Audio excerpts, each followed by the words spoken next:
Hey everyone, today we're going to take a quick look at this Japanese natural whetstone called Omora. It is a form of Aratoishi, so it is a coarse or early stage natural whetstone. It is, when compared to other Aratoishi, one of the finer ones, analogous to maybe 700 to 800 grit. And it's a densely compacted sandstone, actually. So if you end up getting one, or you look maybe closely at the video and compare the surface of it to other whetstones, you will notice it has that granular looking structure. It is used for your earlier stages of work, whether you are polishing or sharpening a knife, and to get it out of the way up front, it is totally unsuitable for any form of razor work, so you will never touch this stone for that. It does a pretty good job. It is one of the few Aratoishi that I think are potentially worth having. All the Aratoishi can work for you, but many of them have inconsistent grit sizes and are likely to leave what we call rogue scratches.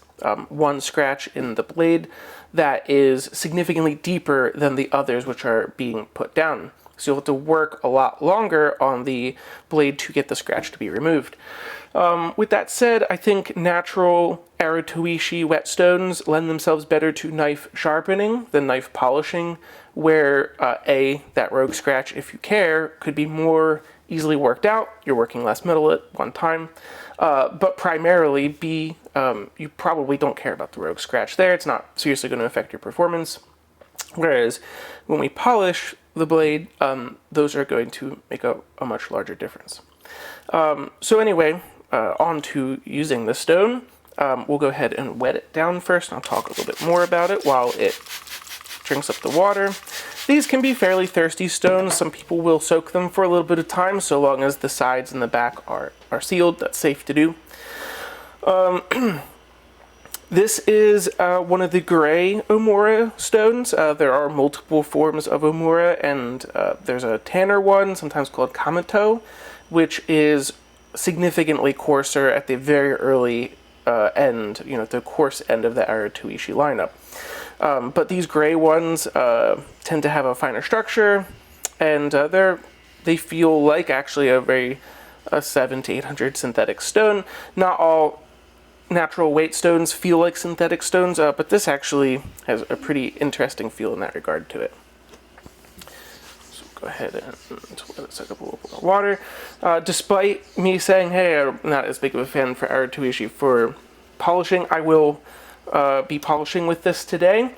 I think that gives you, as the viewer, the best view of how it works, the better understanding of how it works, versus if I sharpen with it, which I'll still do, but if I only sharpen with it, all you really get to see is mud and swarf generation, and then you get to just take my word for how the edge is. So that only has so much value. Whereas with polishing, you can see how it affects the core steel, how it affects the cladding, and both of those can have value when you look at where it could fit into your progression, how you might use it.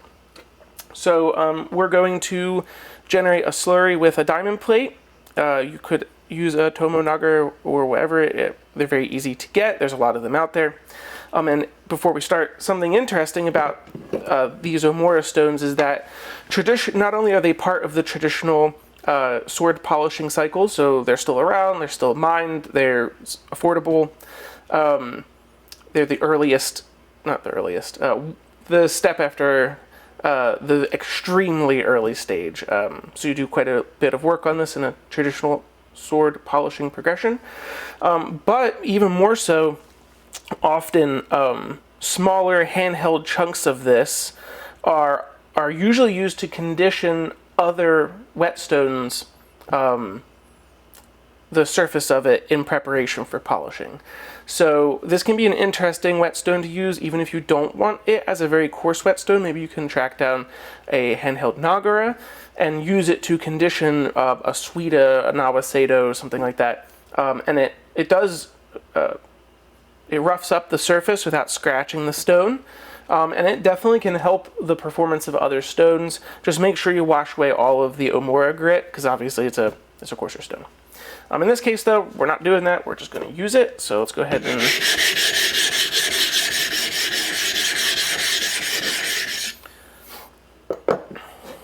It's a 140. Would not use anything lower on an Omura stone because you're already battling it for how coarse it is. And let's go ahead and take a look at how it polishes up here.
So I wouldn't call these stones soft, but you know, this is more mud than we started with. And you can see, I mean, it's actually hard to tell because of the color, but there is definitely swarf. There's metal particles in this mud. These stones can dish rather quickly, so it's fairly important that you work the whole stone and also that you flatten them from time to time, because otherwise you will get a very uneven surface. Not the worst thing in the world, given that you're never going to use it on razors, but it still can throw off your sharpening or your polishing. So let's go ahead and take a look at what this produced for us. And I'll get closer here in a minute.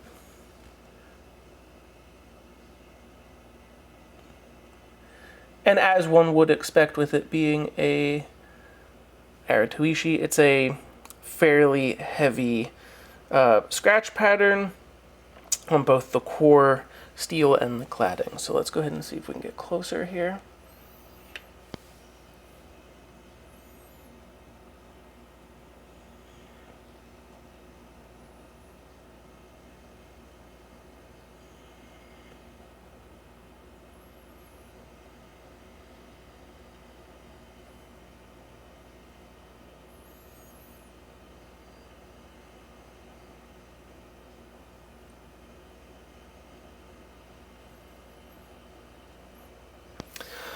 So to be honest, I'm not really sure that this excels over a synthetic stone of a similar grit. It's interesting, it's cool to have a natural version. It probably wears slower than a synthetic. Like, you know, this whole brick here was below 80 bucks or something. So you might get more use out of it, and it's fairly consistent to the eye. It's still probably not as even as a regular synthetic stone. So given that it's a coarse grit and uneven, you're going to be spending more time at your subsequent stages. I prefer to still use synthetics at this range and then jump to a Binsui or a Ikarashi after maybe a 1000 or an 800 synthetic. But they're really interesting stones. I think they excel at being used for sharpening, sharpening knives and tools. I'm more likely to recommend them there because of their longer life use, and they're, of course, it's fun to use natural weight stones. So we'll go ahead and sharpen with it a little bit. Out of all the Aratoishi whetstones, it's definitely my favorite. It's the most likely one I will keep around. I've tried other weight stones in that category, and you know, they're okay as a mixture of things. So let's go ahead and take a look at sharpening. Do it on the side.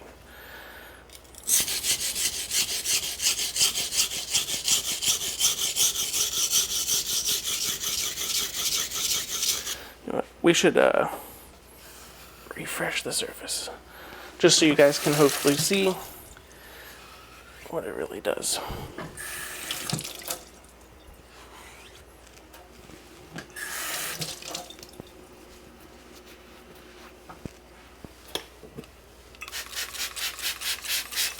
And this time I won't generate any slurry on my own. We'll just see what it does in a self-slurrying format. And these stones are definitely capable of self-slurrying, so we'll see some action here from that.